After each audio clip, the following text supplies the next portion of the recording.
listening to the baby boomer generation now, you're actually smarter and healthier with video games. According to Drew Guarini from Huffington Post, video games can show psychological benefits and health benefits to people of all ages. This is not just children who play them while their brains are still developing. If your brain's fully developed, you can still get these benefits from playing video games. Playing these games is an act that is scientifically proven to sharpen one's memory, strategic planning, critical thinking, and fine motor skills. So basically, your basic brain functions can all be improved by playing video games, which I think is pretty cool. I conducted a survey on 23 students, this was you people, and I found that nearly 83% of the students that I surveyed play video games regularly or play sometimes. I know I didn't survey a huge portion of people, but that's a pretty significant percentage of our generation that seems to play video games. Additionally, 100% of the students that I surveyed believe that children under the age of 10 should be able to spend at least a small amount of time playing video games during their childhood. This statistic was incredibly surprising to me because everywhere I go, it seems I hear someone saying that they're never going to let their child play video games because it rots their brain. For this reason, it is important for me to persuade you all that video games are actually great for yourself and your possible future children, and that playing video games is an effective way to improve your fine motor skills and brain function. Today, I will be telling you what types of games you should be playing to improve your brain function, and I will be giving you evidence as to why video games can positively affect the human brain in order to prove the unpopular belief that video games are healthy for you. I will address some of the claims made against video games, but I will still maintain and strengthen your belief that young children should be able to play some amount of games during their childhood. There are some types of video games to play that are better for improving your brain function than other types of video games.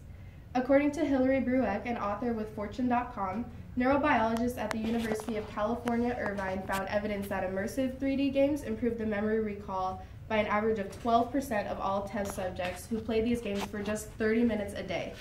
12% is a significant increase in memory recall, and I think that playing for 30 minutes a day is definitely something worth looking into.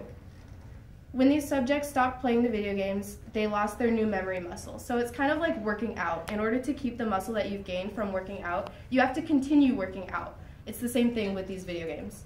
And subjects who played 2D games or simple phone games such as Angry Birds or Flappy Bird had no such significant increase in memory recall.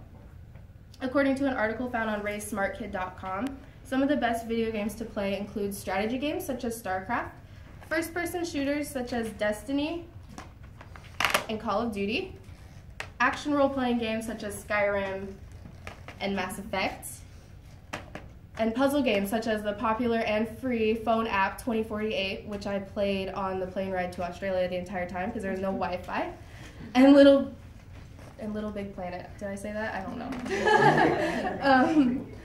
And there are other various sports and action-adventure games such as Madden or Minecraft that can improve your brain function as well. So as you can tell, there are a lot of different types of video games that can improve your brain function. There's a lot to choose from, and there's typically a game out there for everyone.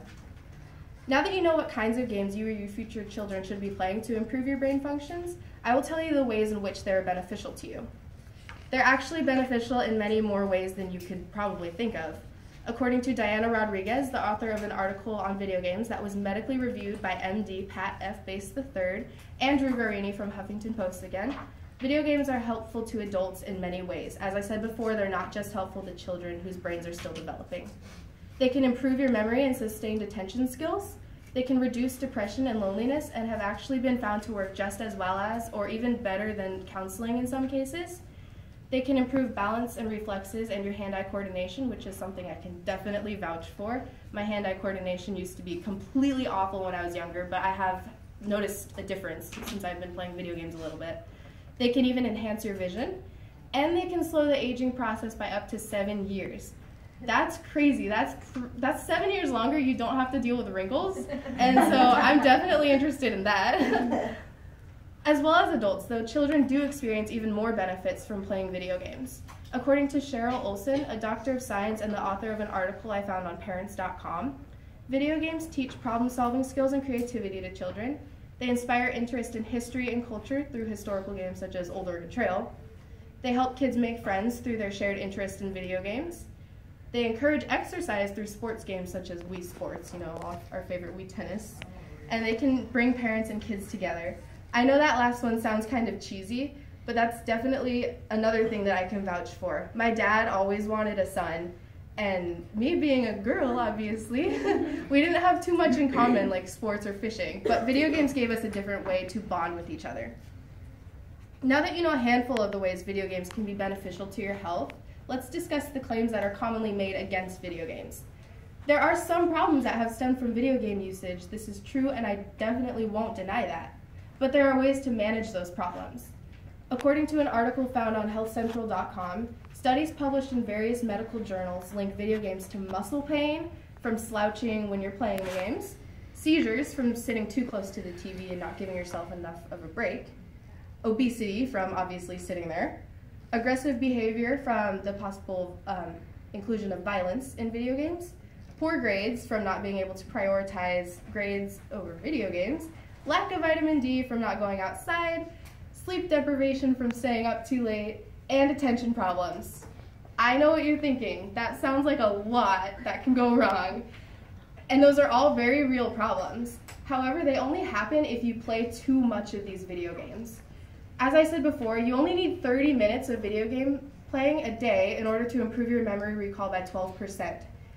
Everything can be bad for you if you have too much of it.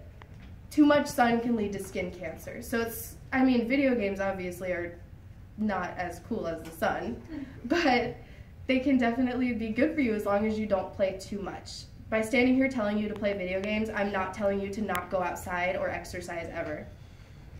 And you should know when to prioritize other things. If you can't put a video game down for 1 hour to finish your math homework that was due yesterday, this becomes a judgment call more than anything else. The video game is not telling you, don't do your homework and play me. In conclusion, video games can actually be awesome for your brain and are able to help you lead a healthier and better life. We went over the type of games that can improve your brain functions and how long you should play them, and as I said before, there are tons of games that can help improve your brain functions, and there's typically one out there for everyone. We went over the ways in which they're beneficial to not only children, but adults as well. And we went over the problems that stem from games, but kind of how to control those problems. I hope that today you come out of this class with a new outlook and more information learned, because as I said before, I always go places and hear people say that video games are rotting children's brains. As a challenge to yourself and your brain, I would like you to find a game that you enjoy and play 30 minutes a day for just 2 weeks. I promise you, you're going to feel smarter, healthier, and less vulnerable thanks to your brand new cat-like reflexes. Thank you.